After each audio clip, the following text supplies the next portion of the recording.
Hello, everybody.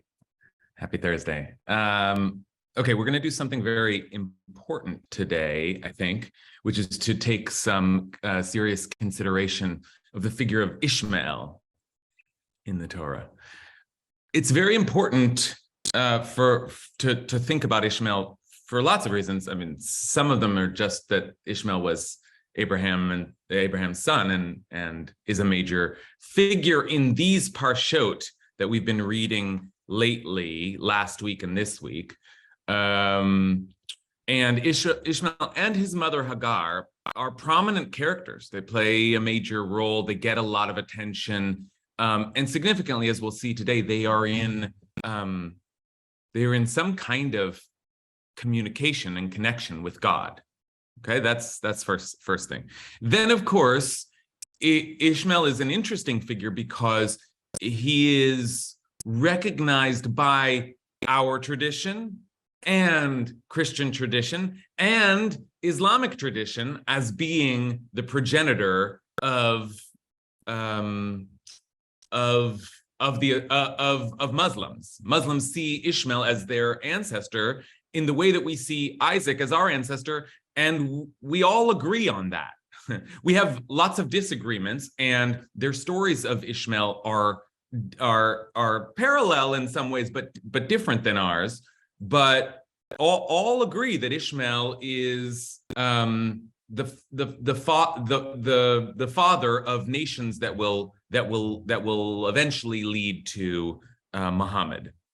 So Ishmael's a pretty significant figure to think about, to reflect on, in as much as our narrative is shared by another people's narrative and is different, but forces us to consider how we are all coming from the same place.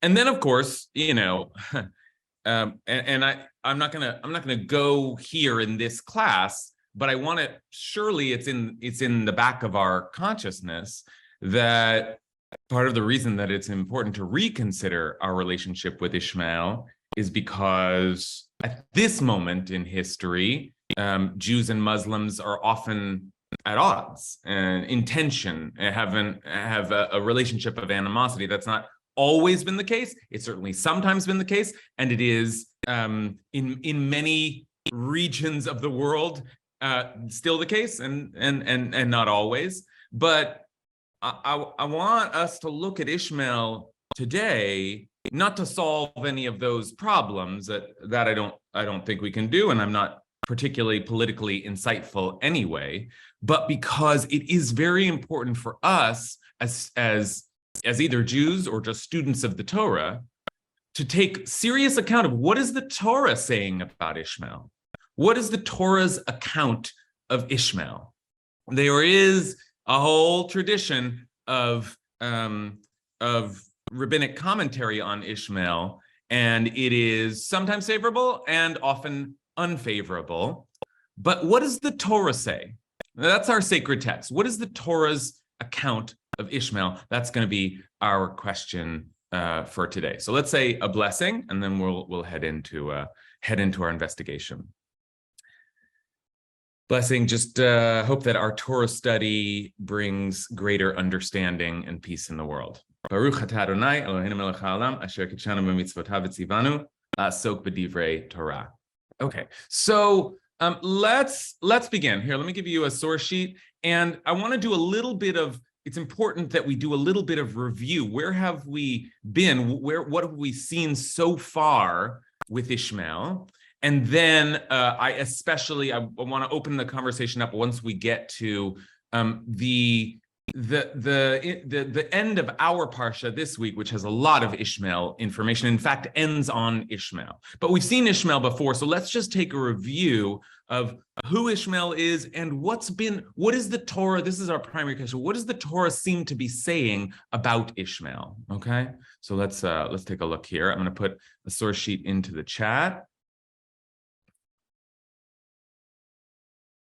Yeah, someone's asking, what in the chat, is Ishmael considered the progenitor of Arabs or Muslims? And that's right, like perhaps the progenitor of Arabs. I just want to be careful how I I don't know well enough how to use the term, so I'm not going to claim knowledge and speak to other people's traditions. But I know at least, as a man of cloth, I know at least that Ishmael figures prominently in other religions and in ours. So that's what I'm gonna try only to deal with what I know and what I'm competent to deal with today. So let's take a look. Now, I will just give it away. I'll give away our ending and say that, and I probably wouldn't be doing this. I don't think it'd be bringing any good to the world if my conclusion was that Ishmael was just wicked. That's not. I'll just tell you that we're going to end on a very positive note, because I think the Torah has a remarkably positive, surprisingly positive, given, maybe histories and continuing histories of animosity. Ishmael has a surprisingly positive treatment in the Torah. I don't even know why it's a surprise. It's right there in black and white. But there are some tension points in the story of Ishmael and how Ishmael relates to the family that we will claim, that goes through Isaac instead. In fact, that's the main tension point, is that Ishmael is Abraham's first son and should therefore be the inheritor of the covenant, but God and Sarah decide otherwise. And Abraham significantly is stressed out by that. Well, we'll see that. Abraham says to when God names Isaac the inheritor of the covenant, Abraham says, Lu Yishmael yichye lefanecha. Well, but you don't need to do that. Let Ishmael live before you. Okay? We've already got, I'm good. I love Ishmael. I'm ready to go with it. All right, but I'm getting ahead of myself. But that's just to say we know that Ishmael is in the mix. And I just said we're going to take a look at what I think is overall not just positive, but extremely reverent picture of Ishmael that we're going to get in the Torah. But if there is a negative description of Ishmael, it is the first description of Ishmael. So let's take a look at that first. This is often read as a kind of the Torah kind of insulting Ishmael even as it introduces him. So let's take a look at what the Torah actually says here. So the first that we hear of Ishmael is when Abraham Abraham and Hagar have conceived a child. He hasn't yet been born, but then there's tension in the family, because Sarah, whose idea this had been, that Abraham sleep with her maidservant Hagar, Sarah and Hagar now start to have tension between them, and eventually, and Sarah, we read, treats her harshly, and eventually Hagar flees into the desert, and an angel of God comes and speaks to her. So, we might do a class just on Hagar and how significant Hagar is, and that's true too. Hagar is a prophetess. She is speaking to God. But we're going to focus on Ishmael, and here's where the names comes from. The angel of the Eternal said to her, further, behold, you are pregnant and shall bear a son. You shall call him Ishmael. Right? There's that Moby Dick line. You shall call him Ishmael, for the Eternal has heard your suffering. And that is the meaning of the name Ishmael. God will hear. Ishmael. You can see these three letters here are the same three letters as the word for hear, like Shema Yisrael. So you should call him Ishmael. God will hear, because the Eternal has heard your suffering. Now, this is the part that it's a little hard to translate. So I translated it purposely awkward. He shall be a wild donkey person. He shall be a wild donkey person. That is usually translated as he shall be a wild ass of a man. Wild ass of a man. His hand against everyone, and everyone's hand against him, and he shall dwell alongside his brothers. Okay, so three things that we hear about Ishmael there. He shall be a wild donkey, pere Adam, and that's a reference to a specific kind of animal, like a burro, right? A wild, not a bred donkey, but a wild donkey. His hand against everyone, and everyone's hand against him. So both of those things sound quite negative. And he shall dwell alongside all of his brothers. That doesn't sound negative at all. He shall dwell alongside all of his brothers. Okay. And so Hagar calls out to the name of the Eternal who had spoken to her, "You are El Roi, the God who sees." For she said, "I have gone on seeing, I have gone on living after having been seen by God." And therefore the well was called Ber Lachai Roi, the well of the one who lives and sees. She named this well Ber Lachai Roi. It is between Kadesh and Bered. Okay, so some part of our account of Ishmael is fashioned by and has to deal with these early descriptions, which do sound, there's something a little, did you just call him a donkey? But then again, as a wild ass of a man, sounds even worse in English because we have the slur ass, right? Which you know is like donkey, but now is like a slur. Okay, let's hold that for a second. And just think about his hand shall be against everyone, and everyone's hand shall be against him, which is also a strange phrasing. And it seems to mean there's going to be some conflict or tension between Ishmael and all the people around him. Or will he be stealing things from them and they'll be stealing things from him? It's like, it doesn't make a sense. And let me just say, it also doesn't make sense that the angel of God is telling Hagar that God will give her a child, and then just says some unpleasant things about the child. It's like, doesn't make a lot of sense. So we're not going to spend a ton of time on this. I want to acknowledge that it's there, but I want to give you one interpretation that I came across that I think actually is quite strong, that we want to keep as this is usually translated this way: his hand shall be against everyone and everyone's hand shall be against him. But take a look at this article from Yaira Amit, Ishmael, king of the Arabs. And she, first of all, I can give you the article. Let me give you the article. Well, I'll give it to you after. But here's what she says. Moreover, I am convinced that the summary statements about Ishmael, which are often translated negatively, are actually positive in nature. In Genesis 16, Hagar is told, "He shall be a wild ass of a man with his hand with everyone, and everyone's hand with him, and shall dwell over all of his kinsmen." This means that Israel would be free, would engage in commercial ties with his surroundings, and would enjoy advantages in comparison with other nomads. Now, again, not hand against everyone, but his hand with everyone and everyone's hand with him. Like, in other words, he would be trading with people all around him. And a donkey is a trader, is a carrier of goods from one place to another. So this reading is just that Ishmael will be a nomadic kind of chieftain of the region and will deal with all of the tribes around them, and in fact live with all of the tribes around them. I find that to be a very convincing read, in part because we see Ishmaelites later in the Torah, and they are in fact dealing in trade. They are the people who transport Joseph down to Egypt. Okay, so that's point one, and we can read it negatively, or I think there's a possibility to read it positively, but it is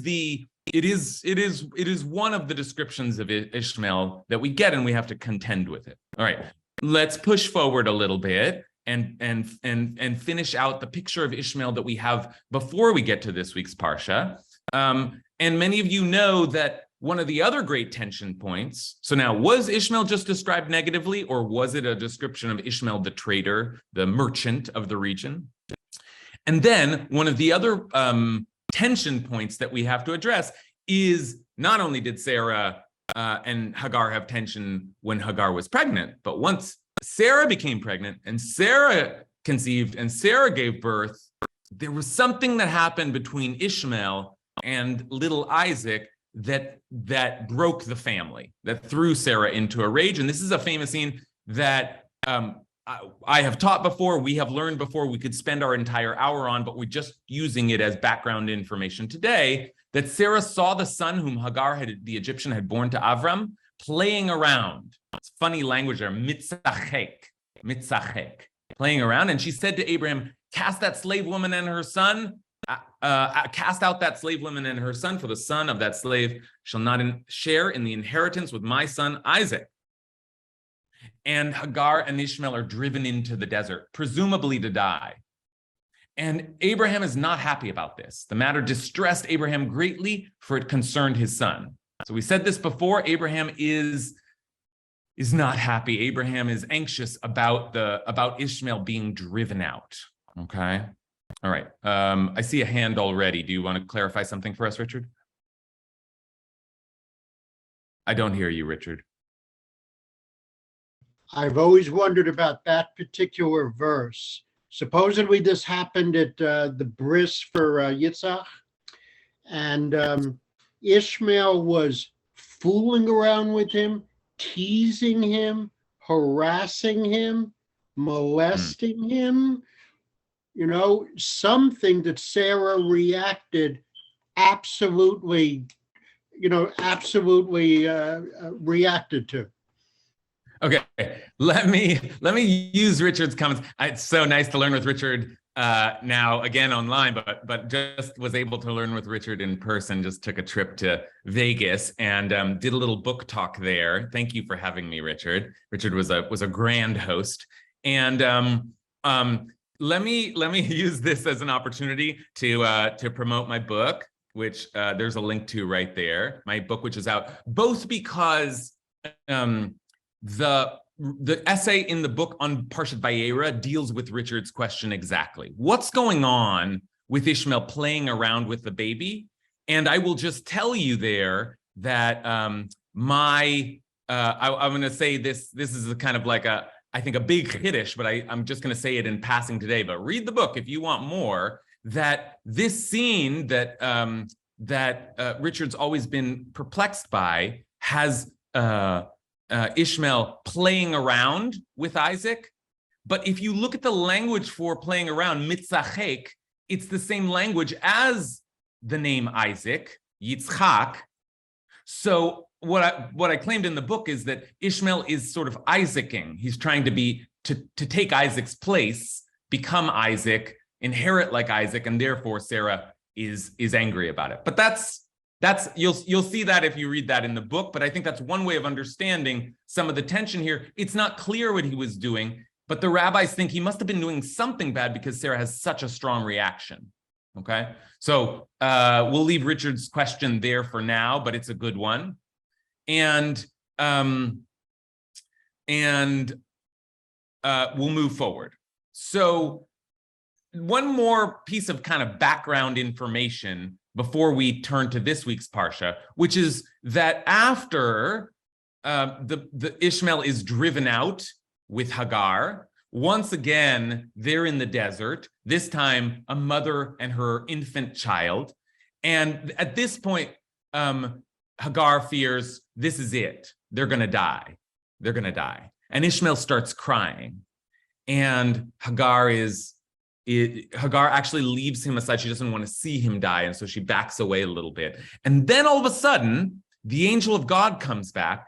And remember, Ishmael was named Ishmael because God heard God heard Hagar's cries. This time, God hears Ishmael's cries. Okay, so God will hear. Well, God did indeed hear, and God heard the cry of the boy. And an angel of God called to Hagar from heaven and said to her, "What troubles you, Hagar? Fear not, for God has heard the cry of the boy where he is." So that's an interesting, right? When does God hear the cries of people? Egypt, like the Exodus, and this small moment of God hearing Ishmael cry. So just take note of that God hears Ishmael, listens to Ishmael. And then there's more. God says, "Come, lift up the boy and hold him by the hand, for I will make a great nation of him. I will make a great nation of him." And that, that happened, right? That our traditional understanding of this verse is that God is offering us a prophecy of what will be, and indeed, Ishmael became a great nation. But one more thing that we hear about Ishmael there is that God opened her eyes. She saw a well of water. She went and filled the skin with water and let the boy drink. And God was with the boy. This is very strong language. Vayi Elohim et hanar. God was with the boy, and he grew up. He dwelt in the wilderness and became skilled with a bow. He lived in the wilderness of Paran, and his mother got a wife for him in the land of Egypt. Okay. All right. God was with the boy. Now, just like that's all been background. Just like, what sense are we getting of Ishmael so far? I just want us to think about that. We'll make a great nation of him. God hears him. Abraham expects him to be the inheritor. And God is with him. God is with him. You don't just say that about anybody. In fact, and this is an interesting connection that we won't pursue today, but I want us to be aware of it, because this is also part of what Ishmael's doing in the Torah. Who else is God with, famously? Anyone know? There's another famous "God was with him" phrasing in our Torah. Anyone know? Did Noah? Hanoch. Oh, not Noah. Noah? Hanoch. What? Joseph. Enoch. They walked with God. They walked with God. Oh, I heard it. Joseph. Rebecca, good guy. Joseph. God was with Joseph. And look at the language here. It's it's strikingly similar. Vayhi Adonai et Yosef. Adonai was with Joseph. Different name for God, interestingly, right? The covenantal name for God as opposed to just the general name for God. But the same phrasing. God was with Joseph, and he was a successful man, and he stayed in the house of where was Joseph? In Egypt, right? So part of there's a little teaser of another story we can pursue, which is the origins of our relationship with Egypt. Remember, Hagar was Egyptian. Ishmael was Egyptian, married an Egyptian woman, and God was with him in the same way that Joseph, who will later go down to Egypt and be saved and marry an Egyptian woman. So there's like a parallel there, and Ishmael, in a way, is creating a kind of template that Joseph will twist and follow in a different way. Okay, but all of that today, is just background. Okay, just background. And I could stop right now and say, so what is the Torah's account of Ishmael? What do you think of Ishmael? And I will soon do that, but it's a little speculative. We have some great things coming. We have some tensions. It really isn't until this week's Parsha that we suddenly get a kind of a return to Ishmael, and a surprising return to Ishmael. And it seems like by the end of the Parsha, a true kind of incorporation of Ishmael back into the story. Because Ishmael played the role that we've been documenting. Ishmael is a significant figure. But at that point, that last thing we saw in Ishmael, God was with Ishmael and he married an Egyptian woman, and goodbye. That's it. That should be it. As a matter of narrative, we expect Ishmael to fade into the background. Okay?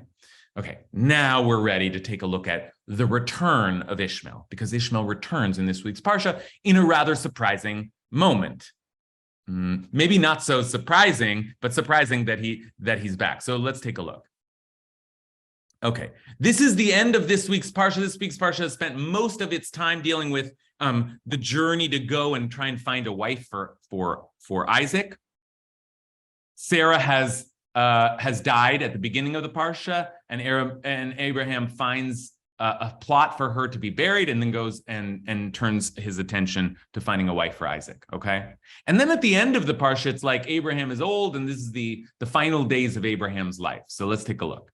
Abraham took another wife, which is always surprising, but there he did. He took another wife whose name was Keturah.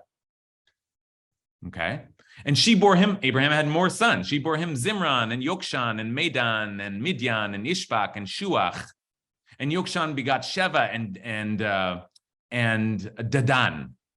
And the descendants of Dadan were the Asherim, the Letushim, the Luumim.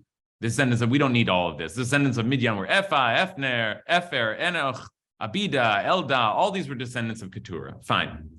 Abraham willed all that he owned to Isaac, but to Abraham's sons by concubines, Abraham gave gifts while he was still living, and he sent them away from his son Isaac eastward to the land of the east. We did an episode of this story of the other children of Abraham on Best Book Ever, the podcast. So you can find that there. But it seems like, what do we have here? We have Isaac and a bunch of other new children, and Abraham's kind of like distinguishing between Isaac and these new children who receive some inheritance, but it will be Isaac that will be the inheritor. Okay, fine, some new children. Okay, then this was the total span of Abraham's life, 175 years. And Abraham breathed his last, dying at a good ripe age, old and contented, and was gathered to his kin. His sons, Isaac and Ishmael, buried him in the cave of Machpelah, in the field of Ephron, son of Zohar the Hittite, facing Mamre, the field that Abraham had bought for the Hittites. There Abraham was buried, and Sarah his wife. Okay. His sons, Isaac and Ishmael, buried him in the cave of Machpelah. Ishmael is back. Ishmael is back. He's there to help bury his father. Right? Now, I'm going to ask a little bit of a loose question at this point because you've got a lot of information. So I'm going to ask you to try and hypothesize, what is the relationship between Ishmael and Abraham and Isaac? Now that we see that Ishmael's back to bury his father, what is the Torah? Just a little clue there. We had a huge story of Ishmael, and then Ishmael was gone, and suddenly Ishmael's back to bury his father. So first, let's just start by interpreting that verse. What does that mean that Ishmael suddenly returns when Abraham has died? Let's think about that first for a minute. Leah Matsui.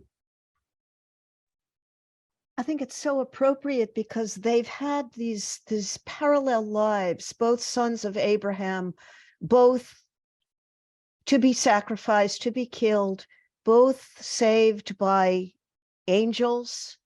One of the incidents actually has a casualty in Sarah. The other one, Hagar, is able to continue, and we're kind of playing around with it in the chat, that Keturah, as I've heard you have mentioned in your book, which we have on order, is actually Hagar. Okay, good. All right. So what's going on here? Ishmael's suddenly back. Abraham's got this whole new, lots of new information. It's a second wife. He's got a whole bunch of other children. And so it seems like we would be moving forward from the Ishmael story, but actually it turns out Ishmael's back in the mix. So one of the ways that the rabbis deal with this, as Leah just suggested, and it's true, the more promotion for my book, the essay in my book that on this week's Parsha discusses this rabbinic legend, which is that Keturah was actually Hagar. How about that? Abraham married a new a wife after Sarah died, and the rabbis tell us, and Rashi right there says, Zo Hagar. Keturah is Hagar, and she just had a nice, Keturah is like related to the word for incense, so she just like had something spiritual or good spice smell, something evocative about her, but it's really Hagar. Oh, it is a different name, but that's one way of kind of, the rabbis are trying to figure out what's happening here, because the old story is coming back into the new story. So is Hagar also back? Are these two families? Remember, it was Sarah who was really, and understandably, in a difficult position, and Sarah who needed the space. I'm not saying it's understandable that she drew them into the desert to die, but it was understandable that there was tension there. But Sarah's gone now. And so one way of thinking about this is that's Abraham's family. Abraham always thought that was his family. And as soon as Sarah's out of the picture, Hagar came back, Ishmael came back, they all came back. Okay, that's one way of dealing with it. All right, let's keep hearing from folks. Noah Pollack. Yeah, this section is so interesting. I always thought that with Ishmael and Isaac, maybe Hagar is there, maybe not, who knows, being back together, that they were back together, giving their love and respect to, like, for Ishmael, the parent that loved him sort of more and that sort of gave him his start, and for Isaac, like showing respect for like all that life experience, most bad, some good, and that they could come to a mutual sort of bonding as a family. I don't know if they saw each other in the preceding years, but them being back, I'm not saying there was like an argument over inheritance or things like that, was very interesting. Okay, good. Okay, good. So this is great. Leah's comments and Noah's work well together, because Leah reminds us of the legend that Hagar is suddenly back and wonders, like, what might that mean for this phase of this family's life? And Noah wonders, okay, in the midst of all of that, then what was Isaac's relationship with Ishmael? Right? Sarah had a bad relationship with Hagar. And therefore, Ishmael and Isaac were in tension, right? They were sort of pitted against one, and maybe God also pits them against one another, right? They're who's going to inherit. But did they have a relationship? I mean, by the logic of the story, no, because Isaac is just a baby when Ishmael's driven out. But let's ask the question in the opposite direction then. Did Ishmael have a relationship? So Ishmael was playing around with Isaac. Maybe that was nice. Maybe he was like, oh, this is my little brother. That in some ways maybe is the more straightforward read. But also, now that Sarah is gone, we might imagine that Avram held a candle for Hagar, but did Isaac maybe hold a candle for Ishmael? And here I want to, Noah sets us up perfectly to like toss in like an exciting little tidbit of information that the Torah gives us. This is also something that I talked about in the book. So this is like my chiddush here. Okay, I think this is a good reading. Let's take a look here, because the idea that the rabbis have that Abraham married Hagar, his former concubine, but now married her in his later years. It comes from a very particular verse. Where do they get this idea? The rabbis, I always say, don't just make things up. They have some hook in the text that they're hanging their hats on. And the hook here is at the end of the search for Isaac's wife, when Abraham's servant and Rebekah are coming back, she's agreed to come back, and she and Isaac are about to see each other for the first time, and it's kind of love at first sight. She literally falls off her camel, right? So she's like totally stunned by this guy, and he by her. They come back, and they're coming, Abraham's servant and Rebekah are coming, riding in on these camels, and suddenly they see Isaac, and he's in the field. Okay, and she says, is that Isaac? Is that who? Okay, but take a look at the line here, because there's a little clue for us. Isaac, it says, had just come back from, don't need the here. Sorry. Isaac had just come back from Beer Lahai Roi, for he was settled in the region of the Negev. And Isaac went out walking in the field toward evening, and looking up, he saw camels approaching. He's about to fall in love. Okay, dramatic moment. But what is this extra detail doing here? Isaac had just come back from Beer Lahai Roi. Where have we seen Beer Lahai Roi before? You saw it earlier. Where's Beer Lahai Roi? That's what Hagar named the well, Beer Lahai Roi. Therefore, the well was called Beer Lahai Roi, because you are the God who sees.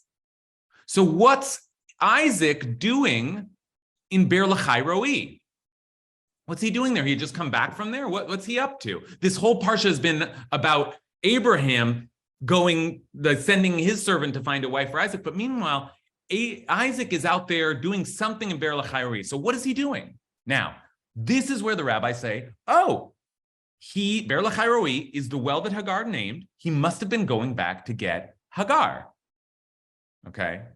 But following Noah's line of questioning, who else might Isaac have been going to Beer Lahai Roi to find? Ishmael. And I want to claim that that's actually a stronger reading, because you can call Keturah Hagar, but she has a different name. Whereas Ishmael is actually back. In the next chapter, Ishmael's there. And I think it seems only reasonable to assume that Isaac brought him back because Isaac was there, right? Okay, so these are just clues, interpreting clues. I can't claim this absolutely. But now, again, I ask you to imagine what's going on in this family where Abraham is finding a wife for his son, but meanwhile, Isaac, some say, the rabbis say, is finding a wife for his father, but maybe Isaac goes out to bring Ishmael back to his father. Okay, what did we read when Abraham was dying? What state was he in? Abraham breathed his last, dying at a good ripe age, old and contented. Old and contented. And why was he old and contented? So the commentator, I think the Sforno says, he's contented because Ishmael was back. Oh, I have all my children back again. I've been like Jacob will miss Joseph, so Abraham missed Ishmael all these years. Okay, that's a side drama here that we hadn't considered, but we have to consider because Ishmael is back at the moment that Abraham dies. Okay, let's continue to consider that. So Matt Silverstein. I can't not think about all the other brothers and conflicts going on. And one of the things it just occurred to me is sort of, we've got a theme. We start off with brother fighting ends up killing, and then we got Ishmael abandoned and almost dying. And then finally we end the book with brothers fighting, but they are together and one. And I wonder if that's why we have all these doublets and what the theme is in this book. And then there's the political issue of whether they're talking about one kingdom and stuff, and that's what they're saying. But if there's the point of this is they almost had horrible thing, but it worked out. And then it's going to work out better. And then it's going to work out really well. Great. So, Great. So that's an important and thing that you just did for us, Matt, and so beautifully, which is we hinted a little bit at the kind of the parallel between Ishmael the Egyptian and Joseph the Egyptian, right? And the stories, those two stories also are parallel. Brothers fighting, brothers in tension, who eventually, at the end of their lives, come back together again, just in time to be together when their father dies, okay? And if that's true, then there's a little seed here, just a little hint that we don't often think of Isaac and Ishmael performing the same kind of reconciliation and resolution that eventually Joseph and his brothers will do, okay? Jacob and Esau never do that. Right? So we think, it's not until Joseph and his brothers that we finally learn the lesson of sibling rivalry is there from the start, from Cain and Abel. And we often read the Torah to say sibling rivalry is a big theme in Genesis, and eventually Joseph and Judah figure out how to bring brothers together. But maybe Ishmael and Isaac already figured it out. And more than that, it's Isaac who goes to Beer L'chai Roi. So maybe part of what we're supposed to understand from this fragment of a story is that Isaac made the overture. Isaac reached out to Ishmael. Isaac said, brother, come back home. Our father is old and he wants to see you. Okay? That's something really to consider. What does the Torah want us thinking about Ishmael? How does the Torah want us to relate to Ishmael? Who is Ishmael to us? I call this class Ishmael our brother, and that's probably the best name for him. If Abraham is our father, then Ishmael is our brother, right? We often talk about Muslims today as our cousins. And that's true. There's a relationship there, but they're cousins because there was once brothers, right? Okay, so this is an important, it's just a fragment, but it allows us to reconsider what the Torah suggests our ongoing relationship to Ishmael would be. Soon we'll consider more, but let's hear from Allison Goldman. Hey, so yeah, I find this such a compelling way of thinking about it, about like Isaac going to find Ishmael and potentially bringing back Hagar. Because I think what Matt was saying is true. Like it's this nice deviation from the conflict that we see between brothers in the Torah. But what I think is like especially beautiful, I guess, about this sort of reconciliation that we're seeing is that it kind of signals that like we don't always have to hold grudges, like from generation to generation, that like there was a conflict that happened before, but it was sort of like a previous generation. Like it's not clear that the conflict was ever really between Ishmael and Isaac. The conflict seemed much more between Sarah and Hagar. And once Sarah has passed, Isaac seems to do this really beautiful kind of blending of still respecting his mother. And I say that because he ultimately, with Ishmael, buries Abraham in the same cave where Sarah is buried, that Abraham purchased for Sarah's burial, and also is able to find this reconciliation. You know, like it would be beautiful if it was Hagar, if Keturah was Hagar, that Isaac like brought back for his father, you know, because they did love each other, it seems, and like I don't know, like that's just it's sweet. You can also imagine, I could imagine that like Isaac maybe also could have loved Hagar. If Hagar was Sarah's maidservant, that party for Isaac wasn't until Isaac was weaned. So how old was he then? Maybe he was a toddler. Like, I don't know how long Sarah breastfed. Maybe a long time, right? Because she loved him so much. He was so wanted for so long. I don't know. He could have remembered Hagar. She could have been there for him when he was a child too, as well as his brother Ishmael. Mm. Yeah. Okay. That's all beautifully put, and I'm especially taken with your with the kind of the lesson or the direction that you're suggesting is possible here, which is that this scene, this sort of reconciliation, all of the things that you were talking about, of Hagar coming back, but significantly about Isaac and Ishmael coming together again, has us ask Matt drew the parallel to all the sibling rivalry in the Torah, and one way to think about this is, can brothers who are at odds reconcile? That's the challenge. Will you hate your brothers and sisters, or will you embrace them?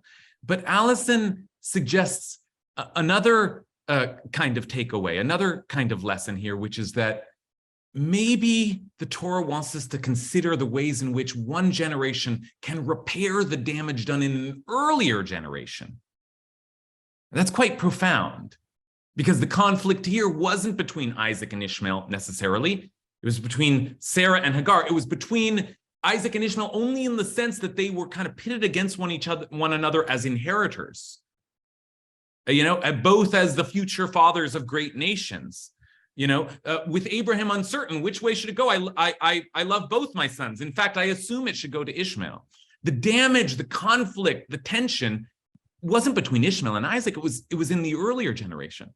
So what might it mean, the Torah, as Allison is narrating it for us, what might it mean to think of your generation, your ability to love your brothers and sisters as a way of undoing the damage of the past, of stopping the cycle of animosity, right? That's quite interesting. That's quite a powerful way of thinking about the whole sibling rivalry narrative, that it's not just about what's happening in one generation, but it's about thinking about the ongoing family traumas and what point it stops. What point does it stop, right? And that's something we can bring into the rest of our our sibling rivalry readings, right? Because Jacob favors Joseph, which makes Joseph's brothers hate him, but Jacob favors Joseph just like Jacob's mother had favored him, and it's on and on and on for generations and generations. So when they break that cycle, they're breaking something that's happening also before them, and that's important as well. That's really important as well. Kathy Kobayashi. Yeah, I was going to say, it also, to me, it gives a kind of an insight into the name of the Torah portion. Because, usually people say, oh, it's called the life of Sarah. But of course, Sarah dies at the very beginning. So, isn't that kind of, just a sort of interesting contradiction? But in a way, it's not a contradiction, because this is all, not all, but one of the things that it's about is the legacy of Sarah and what happens to the legacy of Sarah and what happened, how her life shaped things. And I agree with Allison, that this is kind of like the reconciliation of Sarah. It really, Sarah's life. And so anyway, I think that's that's an interesting way to think about the whole Parsha, Kathy, is just like, it's about Sarah's life, but it's also like, it starts with Sarah's death. And as Kathy is framing it, it's now the whole Parsha becomes a way of, how do we pick up the pieces after Sarah's life, which was difficult, miraculous, full of conflict. What do we do with all that? How do we negotiate all of them, right? As Allison was saying, the damage of the past, but also like the legacy of Sarah, Sarah was fierce. She was a fierce woman, right? She had power in this family, and she made the major decisions in the family often. And God Almighty told Abraham, listen to Sarah. Right? So she had force and she had power, and she drove these people out into the desert. But there's damage there. Maybe she couldn't help being trapped in the tension of all of these parties, but there's damage there. Okay, let's now, so we've done a great job now here teasing out, and you have to tease out, because here you see Isaac and Ishmael burying their father. My goodness, something's happened here. But now let's bring it home, because that's what our Parsha does. Our Parsha, which mentions Ishmael there, you might think just like a fragment. That's an intriguing fragment, but all we have is that one line. But then the Parsha concludes with, the whole last paragraph of the Parsha concludes with the generations of Ishmael. The Eile Toldot Ishmael. This is the line of Ishmael, son of Abraham, right? We just heard that they buried, and then Ishmael gets this. This is the way our Parsha ends. This is the line of Ishmael, son of Abraham, whom Hagar the Egyptian, Sarah's maidservant, bore to Abraham. I won't read all the names, but there's names of all the children. And now let me just point out a few remarkable parallels here. These are the sons of Ishmael, and these are their names by their villages and by their encampments. 12 chieftains of as many tribes. I don't have to ask you almost, what does that remind you of, right? Jacob has 12 sons that become 12 tribes. Ishmael has 12 sons that become 12 tribes. 12 tribes. That is not a coincidence, okay? And this is the line of Ishmael, son of Abraham. The Eile Toldot Ishmael is the exact language that we will see. Look at this. This is like chapter 25 here, 1 through 19. 1 through 18 takes us to the end of our Parsha. And then the next line, this is actually next week's Parsha, Ve'ele Toldot Yitzchak. And this is the line, and it should say, and this is the line of Ishmael, son of Abraham. And just look at the parallel there, right? I made a mistake. This is the line of Ishmael, son of Abraham, and this is the line of Isaac, son of Abraham. They're separated. This is a new Parsha, but just look, the Torah means us to see them one after another as the descendants of Abraham. It has always meant that. The Torah is never shy about saying, Ishmael is Abraham's seed. Don't you worry. God says that to Abraham. God says that to Hagar again and again. Don't worry. Ishmael is going to be a major prominent figure, a great descendant of Abraham. There will be a great nation named of him. Now we learn he'll have 12 tribes. There's a real parallel here that's being like it's almost obvious, except that we don't always take note of it because it's just tucked away at the end of the Parsha. Okay, so now you have a lot of parallels here. Let's see if we can take 2 more comments before we close from Jen and Ariella. So I've worked a lot with siblings, one of whom has been abused and the other was the favorite child, which is profoundly damaging to both of them. And also we live in a society on a broader scale in which some people are treated horribly and some less so. And what I love about what you're looking at right here is the hopefulness of it. The way that God is saying, I will make you equal. There is a way that I can raise you up. And down the road, I will expect the rest of you to do what I just did, right? To raise other people up. Also the hopefulness of reconciliation, right? That those siblings can come together and heal as one from what they experienced, which has been my experience too, that those siblings eventually need to heal together and as one. So I just find this so hopeful, beautiful, and just very human. Good. So first of all, I was beautifully put. I want to especially highlight something just incredibly profound and insightful that you said, which is that that kind of favoritism damages not just the unfavored child, but the favored child. Right? That's the lesson of the story of Joseph, right? It's not good to favor one child over the others. It does damage to that child too, right? So there's that to consider, and it makes all the more powerful the idea that Isaac was the one perhaps that went and reached out to Ishmael to say, I know it was complicated in our generation, and I know I was ultimately chosen, and I know it was unfair, but you're my brother. And I don't care about any of that, right? Or at least like we can work past that, right? And of course, you know, I mentioned it at the outset, but of course, all this whole conversation, it's Torah. It's just studying our Torah, but this is our Torah. This is our sacred tradition. It must inform the way that we look at the descendants of Ishmael. It must. That is what the Torah is telling us, that these are our brothers and sisters. And we should reconcile, and we should undo the damage of the past.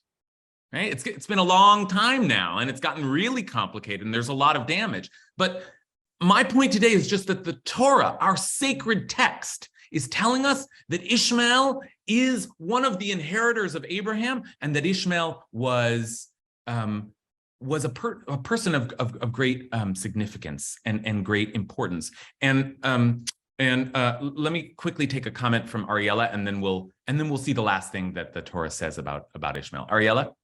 Well, I also just wanted to say that a lot of times, whether it's the favored child, the unfavored child, just children reaching out. And a lot of times it does happen around a parent's imminent death, that, right, you know, you see things differently at that time, and people, I guess, think, how important is it? Yeah, that's an important point. And we've sort of like, we've considered it, you know, just as we've like laid out the facts of the story, but Ariel is really underlining that, you know, we've been talking about, can you, as Allison suggested, undo the damages of the past? Can you, as Jen was just talking about, figure out what reconciliation means? But it is also true that sometimes these things can only happen once the looming parental figure is no longer, once it really is a new generation.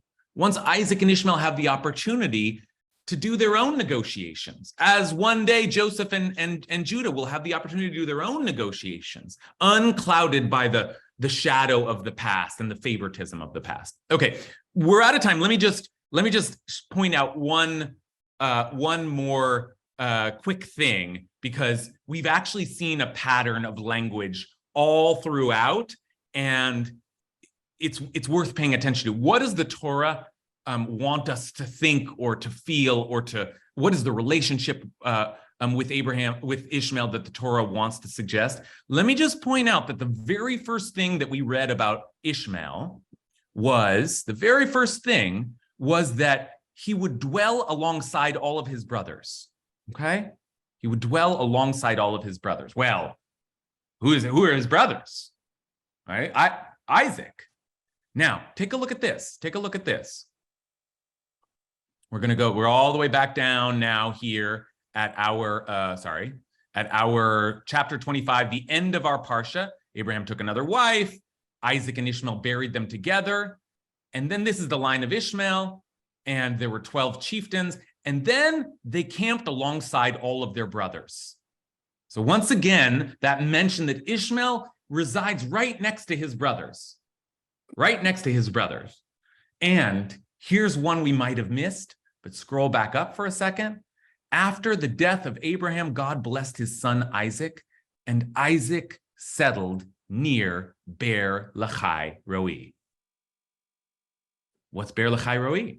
Again, the place where Hagar and Ishmael are from, the place that they are associated with. Isaac settled near Beer Lachai Roi. Why? Why does the Torah tell us he went there before Abraham died, and then he went back and settled there after Abraham died? Why? Because that's where his family is.